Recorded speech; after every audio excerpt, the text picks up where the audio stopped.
Lundi 4 septembre, bienvenue à tous. L'actualité nationale reste dominée par les élections municipales et régionales du samedi 2 septembre dernier. La commission électorale indépendante a rendu public à cette heure-ci les résultats pour 199 communes sur les 201 et 30 régions sur les 31 que compte le pays. Sur le rassemblement des oufetistes pour la démocratie et la paix se taille la plus grosse part de ce scrutin. Les femmes aussi y font leur petite percée. Le prix national d'excellence, la cérémonie officielle pour l'édition 2023 va se tenir demain au palais présidentiel d'Abidjan. 83 lauréats issus d'un système de nomination inclusif seront honorés aux yeux de la nation. 10 ans que l'État de Côte d'Ivoire s'est engagé à travers cette distinction à promouvoir une société d'excellence. Année scolaire 2023-2024, les inscriptions au CP1 et à la maternelle ont débuté ce lundi 4 septembre sur l'ensemble du territoire national. Pour le CP1 sont concernés les enfants de 6 à 9 ans et pour la maternelle à ceux de 3 à 5 ans. La rentrée est pour le lundi 11 septembre. Et puis au Gabon, le général Oligui Nguema a prêté serment ce matin en tant que président de la transition. 5 jours après le coup d'État qui a renversé le président Ali Bongo Ondimba, il devient officiellement président de la transition. Voilà pour les titres ce soir. Bonsoir à tous. Merci de nous rejoindre sur RTI 1, un journal qui démarre à 20h20 en raison de l'actualité qui, vous le savez, est dominée par la proclamation des résultats pour les élections municipales et régionales du 2 septembre, entamées depuis dimanche. Nous vous proposons ce soir de voir les résultats obtenus par les femmes. Elles font leur petit bout de chemin. Alexis Odrago. À cette heure, la commission électorale indépendante a rendu public les résultats de 199 communes sur les 201 que compte le pays. Avec elle, les chiffres de 30 régions sur les 31 appelées aux urnes. Résultat des courses, le Rassemblement des oufouettistes pour la démocratie et la paix, RHDP, se taille la part du lion. Plus de 125 communes et 25 régions. C'est une marée orange du nord au sud, en passant de l'est à l'ouest. Les indépendants, eux, sont un peu plus loin, avec 43 communes.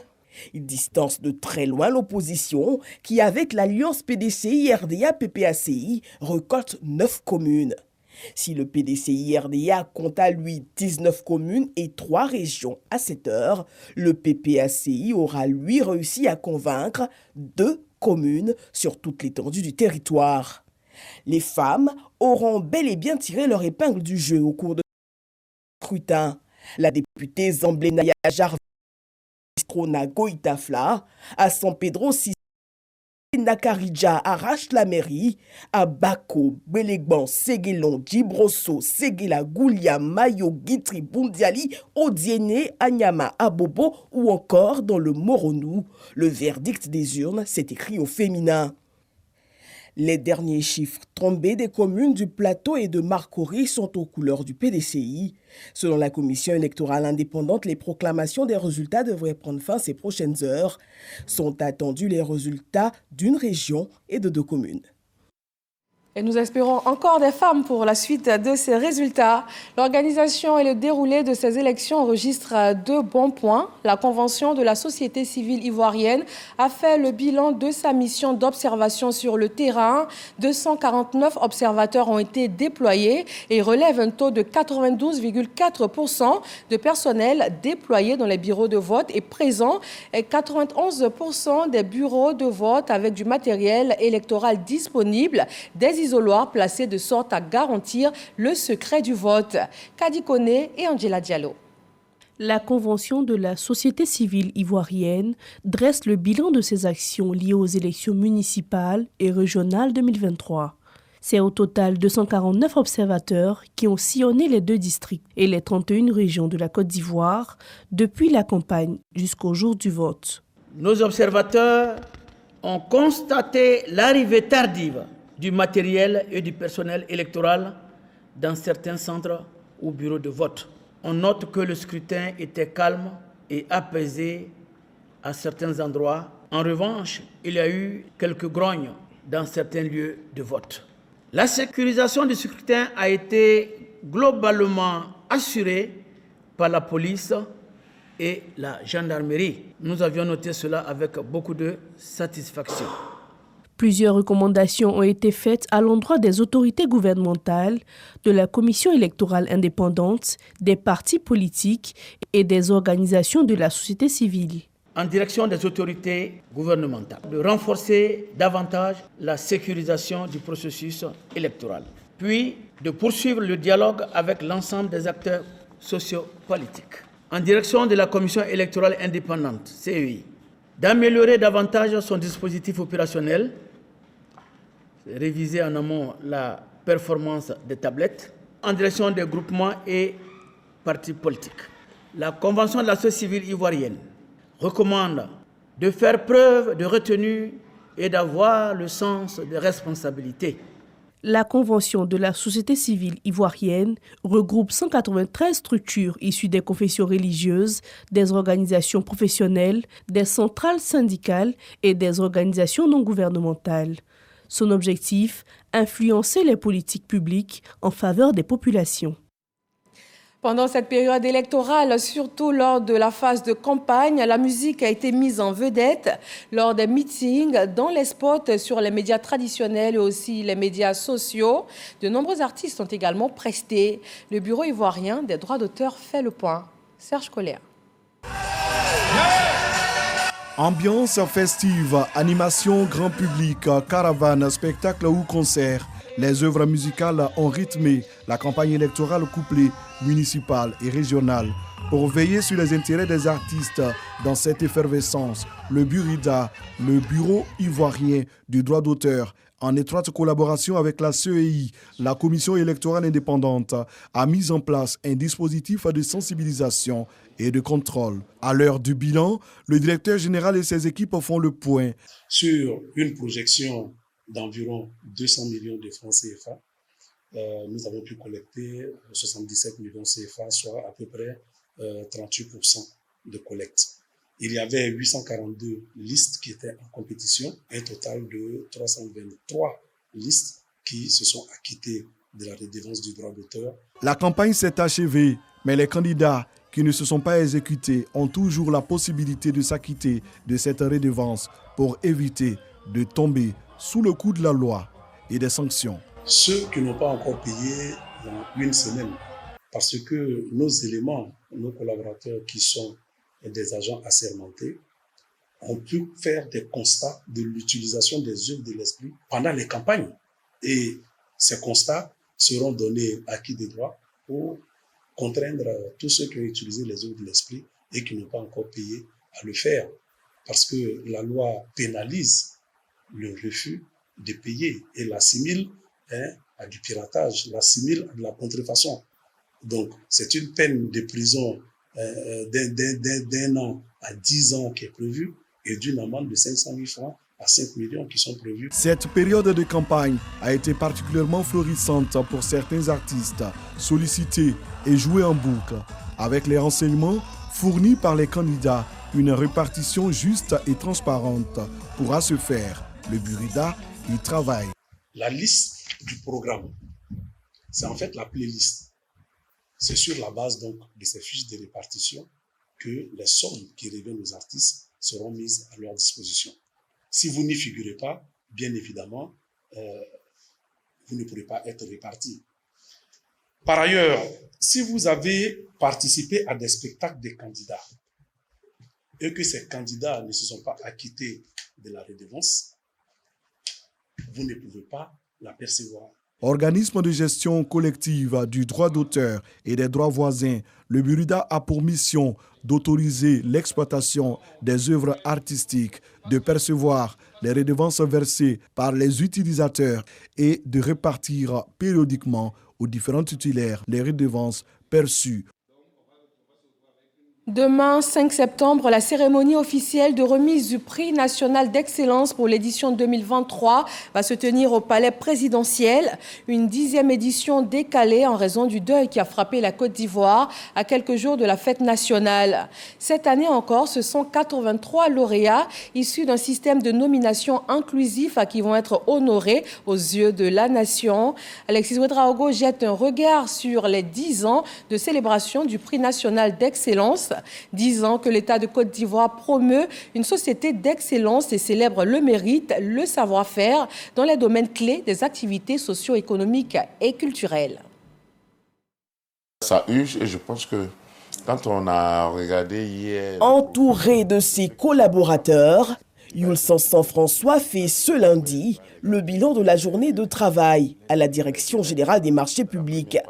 Un exercice de rigueur constant qui lui a permis en 2019 de recevoir des mains de l'ancien Premier ministre Amadou Gon Coulibaly le prix national d'excellence du meilleur agent des finances générales, décerné par le chef de l'État. Après avoir reçu ce prix, j'ai dit à tous les agents, c'est le travail que nous faisons tous ensemble ici qui a été récompensé.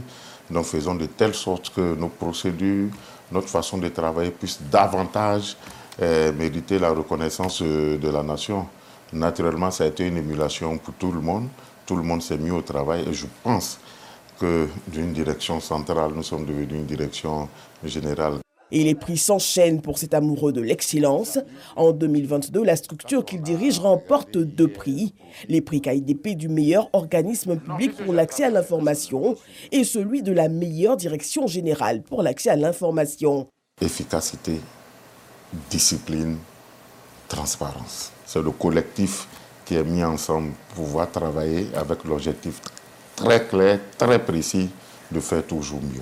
Le prix national d'excellence consacre un engagement, celui de l'État de Côte d'Ivoire, à promouvoir une société d'excellence qui célèbre le mérite et le savoir-faire dans les domaines clés des activités socio-économiques et culturelles. Nous sommes à la 10e édition de ce prix, qui donc marque pour nous la maturité de ce prix.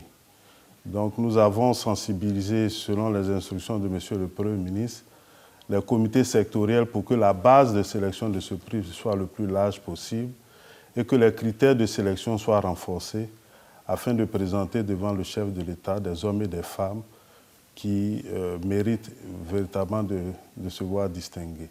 Des distinctions pour inspirer les jeunes dans la construction d'une Côte d'Ivoire plus solidaire. Cette année a été décrétée par son Excellence, Monsieur le Président de la République, année de la jeunesse. Et donc nous avons mis un accent également sur la valorisation des jeunes et la promotion des valeurs du mérite, de l'excellence du travail, qui sont pour nous des valeurs auxquelles notre jeunesse doit adhérer afin de continuer la construction de notre pays. À quelques jours de la cérémonie officielle présidée par le chef de l'État Alassane Ouattara et qui cette année distingue 83 lauréats issus d'un système de nomination inclusif, les membres du comité technique du prix finalisent leurs travaux. Le prix d'excellence offre de nombreuses retombées positives pour les lauréats, la reconnaissance, la visibilité, l'opportunité de réseautage et l'accès au financement. Nous sommes dans une société où nous sommes appelés chaque jour à fournir des efforts pour atteindre nos objectifs individuels, mais aussi concourir au développement de la Côte d'Ivoire et recevoir donc le prix d'excellence des mains du chef de l'État. C'est une reconnaissance. On témoigne justement Marie-Laure Conan, lauréate Diaspora 2017, basée au Canada. C'est une distinction qui ne s'est pas arrêtée justement en 2017. Elle m'a permis de travailler davantage au niveau professionnel ou de chef de projet à la Chambre de commerce. Je suis passée directrice et où également l'organisation m'a permis là d'être le porte-parole opérationnel en tant que maître de cérémonie. Donc en 200 ans d'histoire, c'est la première fois que cette organisation confiait ce mandat-là à une femme noire et je suis très très fière là de l'avoir vécu. La célébration des 10 années du prix d'excellence écrira le symbole d'une Côte d'Ivoire qui se construit sur des modèles à même de tracer un chemin pour la jeune génération. Et avant cette célébration de demain qui va mettre en lumière 23 nouveaux lauréats, nous vous proposons de retrouver 2 anciens bénéficiaires du prix. Quel impact il aura eu sur leur quotidien? Grace Kando a posé la question au professeur Serge Éolier, prix du meilleur établissement sanitaire, et à Roger Bango, meilleur artisan de Côte d'Ivoire. Le temps ne s'arrête pas au service des maladies infectieuses et tropicales Smith du CHU de Trècheville. Le personnel dévoué à la tâche est aux petits soins des malades. Le chef de service coordonne tout à la minute près. Ce travail minutieux a retenu l'attention du jury du prix national d'excellence. Le Smith a été primé meilleur établissement sanitaire en 2022. Nous avons reçu énormément de patients, près de 2000 patients atteints de Covid, avec une mortalité relativement faible pour une mortalité hospitalière. Mais dans le cadre de cette épidémie, la récompense collective pour moi est essentielle. Un an après, le personnel honoré maintient le cap. Ce prix aussi nous a amenés à redoubler d'efforts pour mériter la reconnaissance de la nation et remerciant le chef de l'État, l'ensemble du gouvernement pour tout ce qu'ils ont fait pour nous, pour tout ce qu'ils nous ont permis d'acquérir au sein des maladies infectieuses, aussi bien en tant que ressources matérielles que ressources humaines. Et cet accompagnement nous permet de répondre aux défis de la prise en charge des maladies infectieuses et de riposte aux épidémies. Le travail acharné, assidu, fait partie du quotidien du professeur Serge Eolier. Il a obtenu en 2016 le prix du meilleur cadre supérieur de la santé. Le SMIT qu'il dirige accueille 200 patients en hospitalisation par an et 400 en ambulatoire. L'excellence reste le credo du SMIT et sa notoriété ne fait aucun doute. Le premier impact qu'on a eu, c'est qu'il y a une confiance dans le système de santé publique que notre service représente, mais tous les autres services aussi qui pourront avoir ce prix doivent répondre aux défis de l'excellence dans le système de santé publique. Parce que le système de santé publique est parfois décrié. Et je dis à tort, parce que nous faisons un travail extraordinaire. Le prix national d'excellence 2022 a récompensé au total 84 lauréats. Parmi eux, Roger Bango, styliste. En 2022, j'ai eu le prix du meilleur artisan de Côte d'Ivoire. Ça m'a surpris parce qu'on a toujours tendance de penser que tout ce qui est compétition est toujours biaisé et que les résultats ne sont pas toujours corrects. Mais là, j'ai été surpris quand même d'être retenu pour la deuxième fois comme prix d'excellence de Côte d'Ivoire. Ça m'a donné encore du travail, ça m'a donné de comprendre que notre gouvernement a les yeux sur nous, qui regarde toujours ce qu'on fait. Un prix qu'il a propulsé, ce styliste employait avant 2022 environ 25 couturiers. Aujourd'hui, grâce à ce prix, il a à sa charge 60 salariés et ses affaires prospèrent. Ça nous donne beaucoup plus de commandes vis-à-vis des entreprises qui nous ont confié de plus en plus des marchés. Donc tout de suite, ça a boosté l'activité. Ça nous a donné en tout cas de pouvoir recruter des gens et de pouvoir continuer à exceller dans notre domaine d'activité.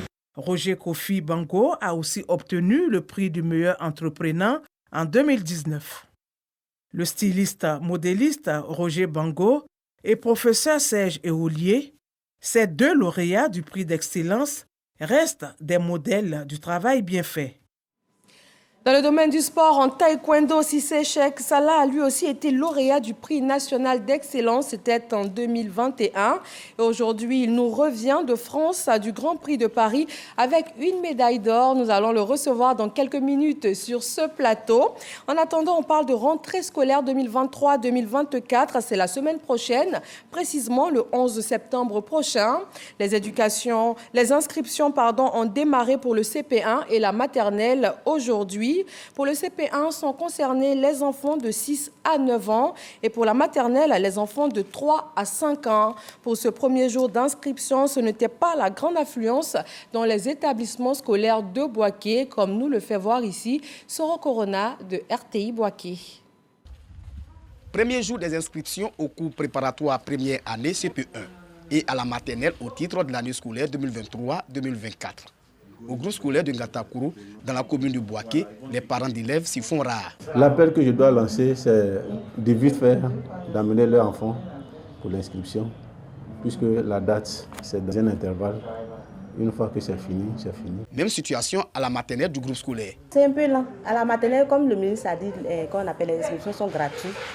On a dressé une liste de fournitures. 3 ans la petite session, et 4 ans la moyenne session, et 5 ans la grande session. Au groupe scolaire Ville-Nord de Bouaké, le directeur se tourne les pouces en attendant les éventuels parents d'élèves. Il y a quelques parents qui sont déjà passés. On a une dizaine d'élèves.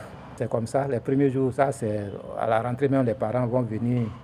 Donc, depuis là, c'est comme ça se passe. À Kongondé-Kourou, village de la commune de Bouaké, un seul enfant inscrit à notre passage dans l'école. Ici, les parents d'élèves traînent toujours les pas. C'est souvent en pleine rentrée scolaire que certains enfants sont inscrits. Pour le moment, les parents ne viennent pas. Il n'y a qu'un seul inscrit. Il n'y a pas d'affluence chez nous les premiers jours. jusqu'à peut-être même jusqu'au 15 septembre, 20, des fois en octobre même, on vient encore pour inscrire des enfants. La sensibilisation des populations reste le seul moyen pour renverser cette tendance. Sensibiliser nos parents, voilà, le plus tôt sera le mieux, et de venir vite inscrire les enfants au lieu d'attendre jusqu'en octobre. Les parents d'élèves sont invités à inscrire leur progéniture au CP1 et à la maternelle. La maternelle est très importante. Ça apprend l'enfant à pouvoir se socialiser avec ses amis et à les rendre citoyens et aussi à écrire, à lire. Quand l'enfant passe à la maternelle, il devient plus dégourdi pour aller au CP1. Il est bien préparé pour le CP1. Démarré ce lundi 4 septembre, les inscriptions au cours préparatoire première année et à la maternelle prennent fin le vendredi 8. La rentrée scolaire 2023-2024 est fixée pour le lundi 11 septembre. Voilà, je vous le disais, on va parler encore d'excellence, cette fois dans le domaine du sport. En taekwondo, Cissé Cheikh Salah revient du Grand Prix de Paris avec une médaille d'or. Et il est avec nous sur ce plateau, car la RTI célèbre, elle aussi, le mérite des Ivoiriens. Cissé Cheikh Salah, bonsoir. Bonsoir.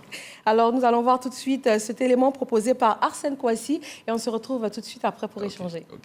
Cissé Cheikh Salah confirme son statut de numéro 1 mondial dans la catégorie de plus de 87 kilos.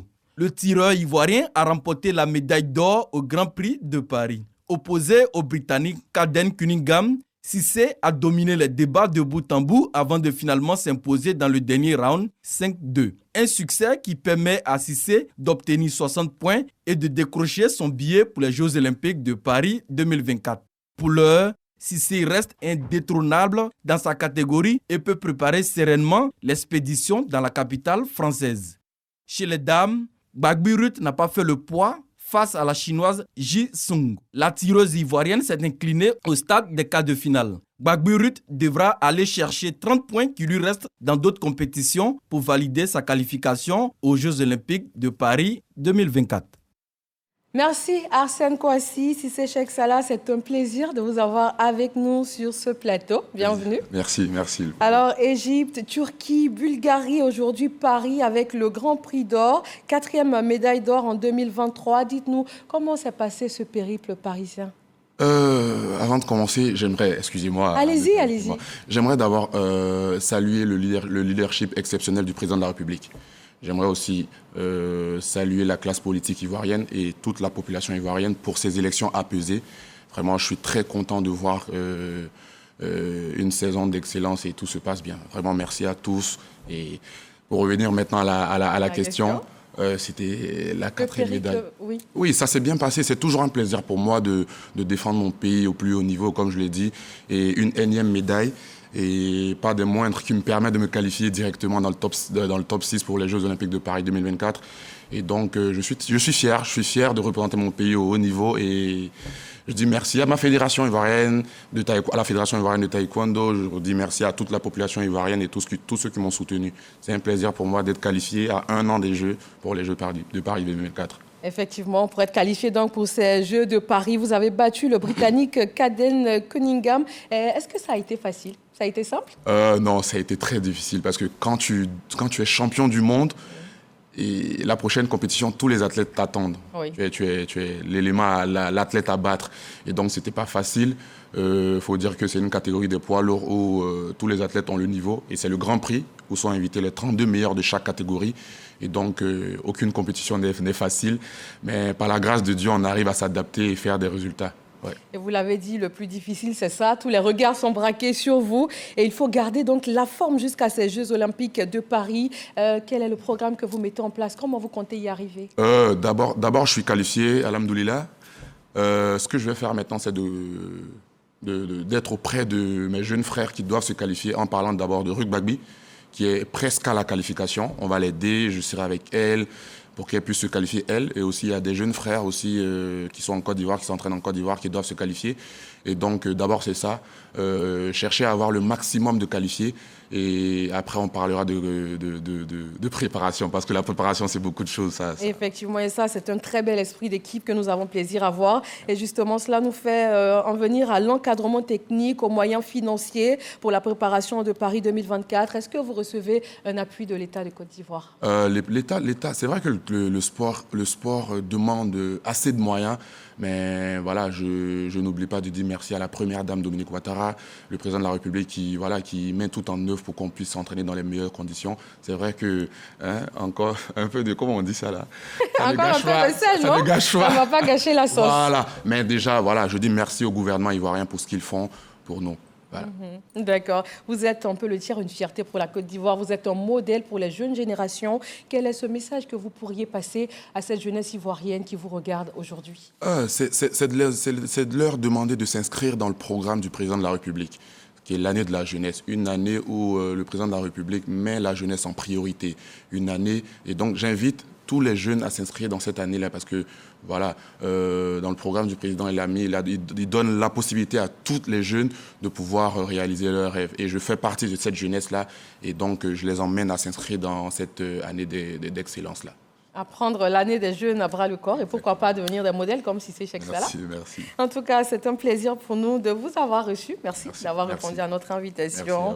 Merci. Vous revenez donc, je le rappelle, avec la médaille d'or dans la catégorie des plus de 87 kilos. Et vous avez représenté la Côte d'Ivoire aux Jeux Olympiques de Paris en 2024. Merci de rendre toute la Côte d'Ivoire très, très fière. Et je le rappelle, Cissé Cheikh Salah a été prix national d'excellence. C'était en 2021. Et demain, il y aura 83 nouveaux lauréats. Direction Kong, dans le nord de la Côte d'Ivoire. C'est dans des bureaux entièrement renouvelés que la nouvelle équipe municipale va prendre fonction. L'infrastructure a été mise en service, ainsi que la nouvelle salle des fêtes de la mairie. Kader Sogodogo. Voici le nouveau visage de la mairie de Kong. Un renouveau pour coller avec le vent du développement qui souffle sur la commune. Il a été pensé, conçu et mise en œuvre par le maire élu Berté Abdraman Tiemoko. L'infrastructure qui est inaugurée par le ministre d'État, ministre de la Défense, Téné Birahima Ouattara, fils de Kong, est dédiée à la mémoire du cheikh Gaoussou Draman Ouattara, premier maire de Kong de 1995 à 2013. La toute nouvelle salle des fêtes porte d'ailleurs son nom. C'est d'abord un devoir qui s'impose à moi, d'honorer la mémoire d'un illustre fils de Kong, le cheikh Gaoussou Ouattara. C'est une figure emblématique de cette cité historique et d'avenir. J'avais le devoir, en le faisant aussi, de rendre aussi un hommage à mon frère, mon bien-aimé le ministre d'État, parce que je sais que c'était une symbolique assez forte pour lui en le faisant. La fille de cheikh Gaoussou Draman Ouattara mesure pleinement l'œuvre de reconnaissance à son défunt père. Papa est honoré, les mots me manquent. Et je dis d'abord merci à Allah subhanahu wa ta'ala. Merci à mon tonton chéri, à mon papa chéri. Parce que si tout ça, ça a pu être fait aujourd'hui, c'est vrai que c'est le maire Berté qui l'a fait, mais c'est parce qu'il a vu que son frère tenait à ça. Et il a su qu'en le faisant, il allait honorer son grand frère. Vraiment, les mots me manquent. Le ministre d'État, Téné Birahima Ouattara, au nom du président de la République, Alassane Ouattara, salue l'honneur qui vient d'être fait à leur aîné. Je pense à mon aîné Gaoussou, paix à son âme, quand je vois ce qui vient d'être réalisé par mon jeune frère, le maire Abdraman Merté, je ne peux que le remercier en mémoire de mon aîné Gaoussou Ouattara, qui, avec Kong dans son cœur, très belle bâtisse, fonctionnelle, opérationnelle. Nous sommes fiers de notre maire et il a tout notre soutien. Salle des fêtes, bureau du maire et de ses adjoints, l'état civil, tous ces compartiments renouvelés ont également été visités. Dans le domaine agricole, depuis le mois de juillet dernier, on constate que le riz local se repositionne sur nos marchés. Cela est possible grâce au travail des riziculteurs nationaux, au nombre desquels Sidonie Canet, elle produit 50 tonnes de riz à l'année et c'est dans la commune de Gagnoa. Nous y reviendrons dans nos prochaines éditions. L'actualité en bref de ce lundi 4 septembre va nous conduire au Gabon, où le nouvel homme fort de Libreville, le général Brice Oligui Nguema, a prêté serment pour officialiser sa prise de pouvoir. Alexis Ouedraogo.